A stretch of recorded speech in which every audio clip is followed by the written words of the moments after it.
Hello నేస్తాలు, ఎలా ఉన్నారు అందరూ? మీకోసం నేను ఒక మ్యాజిక్ ఏనుగు కథ తీసుకొచ్చాను. చెప్పుకుందామా?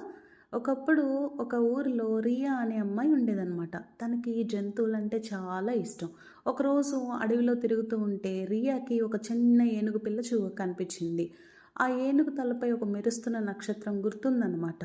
రియా ఆశ్చర్యపోయి, "నువ్వెవరు? నీ నుదుటిపై ఆ నక్షత్రం ఎందుకుంది?" అంది. ఏనుగు మెల్లగా నవ్వి, "నేను సాధారణ ఏనుగు కాదు, మ్యాజిక్ ఏనుగుని. నా దగ్గర ప్రత్యేక శక్తి ఉంది. ఎవరైనా ఏమన్నా కోరుకుంటే నేను ఆ కోరికలు నెరవేర్చగలను" అని చెప్పింది.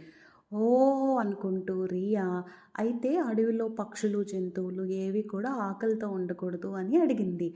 వెంటనే ఏనుగు తొండం అటు ఇటు ఊపింది. అంతే, అన్ని చెట్ల పైన బోల్డన్ని పళ్ళు, పొలంలో ధాన్యం అంతా వచ్చాయన్నమాట.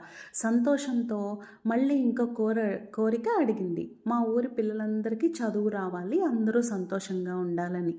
ఏనుగు మళ్ళీ తొండం ఊపేసరికి ఊళ్ళో పిల్లలందరికీ పుస్తకాలు, పెన్నులు వచ్చేసాయి. అబ్బా! రియా ఇంకా ఎంత హ్యాపీ అయిపోయిందో. ఇంకా మూడో కోరిక రియా నవ్వుతూ చెప్పింది, "నాకేమి కొత్తగా కోరికలు లేవు, నువ్వు మాత్రం నా స్నేహితుడిగా ఎప్పటికీ ఉండాలి" అని. ఏనుగు సంతోషంగా తలూపింది. ఇలా రియా, మ్యాజిక్ ఏనుగు మంచి ఫ్రెండ్స్ అయిపోయారనమాట. నిజమైన మ్యాజిక్ అంటే ఏంటంటే, మన మనసు ఎప్పుడూ మంచిగా ఉండి ఇతరుల కోసం మనం మంచి కోరుకుంటమే మ్యాజిక్ అని చెప్పింది ఏనుగు. ఓకేనా పిల్లలు? బాగుందా కదా? మళ్ళీ కొత్త కథతో వస్తాను. Bye, good night.